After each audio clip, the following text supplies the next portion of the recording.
السلام علیکم، اب بولنا ہوگا کے ساتھ میں ہوں آپ کا ہوسٹ عبد الرحمن۔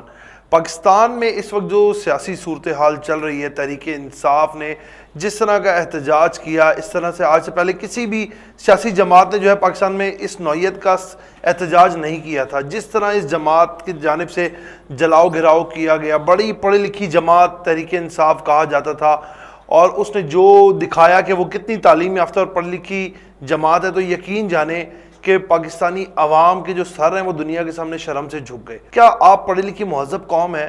آپ نے یہ میسج دیا ہے، جس فوج کو دنیا مانتی ہے آپ نے تو اس کی عزت کا بھی خیال نہیں کیا۔ آج پورے پاکستان کی دنیا بھر میں جو ہے دکھایا جا رہا ہے کہ کس طرح اظہار یکجہتی کریں۔ جس طرح تحریک انصاف کے لوگ کہا کرتے تھے نا کہ عمران خان ہماری ریڈ لائن ہے، اس طرح آج پاکستان کا بچہ بچہ کہہ رہا ہے، ہر جگہ اظہار یکجہتی کی ریلی میں یہ کہا جا رہا ہے کہ افواج پاکستان ہر پاکستانی کی ریڈ لائن ہے، اور یہ واقعی میں ریڈ لائن ہے۔ اگر آج افواج پاکستان نہ ہوتی تو آپ کے ملک کا کیا حشر ہوتا، یہ ہر پاکستانی جانتا ہے۔ لیکن کہا جاتا ہے کہ حضرت علی رضی اللہ عنہ کا قول ہے کہ جس کے ساتھ احسان کرو اس کے شر سے بچو۔ تو جناب والا خان صاحب، آپ بہت ہی احسان فراموش نکلے اس لحاظ سے۔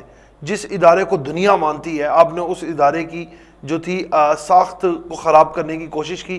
آپ سے یہ امیدیں وابستہ نہ تھی کہ آپ ایک باشعور انسان ہونے کے ساتھ ساتھ ایک پڑھے لکھے مہذب شہری بھی، آپ لوگوں کے سٹار تھے، لیکن آپ نے آج اپنی ویلیو، آپ نے اپنی ریٹنگ، کل آپ بتا رہے تھے کہ آپ کتنی مقبول جماعت ہیں، تو عمران خان صاحب وہ آپ مقبول تھے، وہ پچھلے وقت میں تھے، اب آپ کی مقبولیت ختم ہو چکی ہے۔ کیونکہ جس طرح اظہار یکجہتی کے لیے پورے پاکستان میں اسکولز میں، کالجز میں اور عام عوام نے، پبلک نے جس طرح ریلیز نکالی ہیں کہ افواج پاکستان کے ہم ساتھ ہیں، اور خان صاحب ہم اپنی فوج کے ساتھ تھے، ہیں اور ہمیشہ کھڑے رہیں گے۔ اس کی وجہ کیونکہ ہماری ریڈ لائن ہماری فوج ہے۔ اگر آج ہماری افواج پاکستان نہ ہو تو میرے خیال سے یہ ملک پاکستان بھی نہ ہو، کیونکہ ہماری افواج پاکستان وہ فوج ہے جس میں دنیا کی نمبر 1 ایجنسی مانا جاتا ہے، جس کو وہ ایجنسی، وہ سپر ہیروز موجود ہے ہماری فوج میں جو کسی اور ملک کے پاس نہیں۔ کیوں؟ کیونکہ ہماری فوج کے پاس کلمے کی طاقت ہے، ہماری فوج کے پاس دین کی طاقت ہے، ہماری فوج کے پاس ایمان کی طاقت ہے۔ اور ایسی افواج پاکستان جس نے ہر مشکل وقت میں، آپ اگر دیکھیں سیلاب آتا ہے تو افواج پاکستان ریسکیو کرنے پہنچ جاتی ہے، اگر زلزلہ آتا ہے اور کہیں پر حالات خراب ہو جاتے ہیں تو بھی ریسکیو کرنے افواج پاکستان پہنچ جاتی ہے۔ مطلب کہ آپ کے ملک میں کوئی بھی صورتحال خراب ہوتی ہے تو اس کو ریسکیو کرنے کے لیے افواج پاکستان کا ہی ادارہ کیوں جاتا ہے؟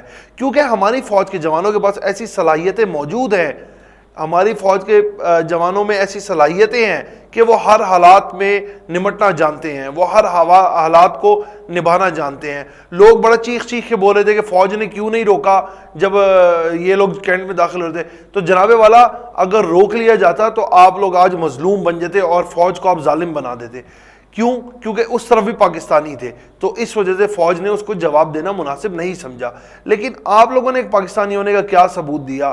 یہ تو دیکھ کے حیران رہ گئے ہم لوگ کہ خان صاحب آپ کی جماعت سے یہ امیدیں نہیں تھی جس طرح آپ نے کیا۔ خیر، آج آپ دیکھ لیں کہ پورا پاکستان اپنی فوج کے ساتھ کھڑا ہے، اور ہم بھی اپنی فوج کے ساتھ ہیں، اور ہماری جو ریڈ لائن ہے وہ ہماری افواج پاکستان ہے۔ اور اللہ تعالیٰ نے جو اس فوج میں صلاحیتیں بخشی ہیں، اور ایسی فوج پہ ہمیں فخر ہے، ہم فخر کرتے ہیں کہ ہماری ایسی فوج ہے، اور ہم ہمیشہ اپنی فوج کے ساتھ رکھیں گے جو بھی حالات ہے۔ اللہ تعالیٰ ہم سب کو اپنے حفظ و امان میں رکھے۔ اسی کے ساتھ اپنے میزبان کو اجازت دیجیے، آپ سے پھر ملاقات ہوگی ایک نئے ولاگ میں ایک نئی خبر کے ساتھ۔ تب تک کے لیے اللہ نگہبان۔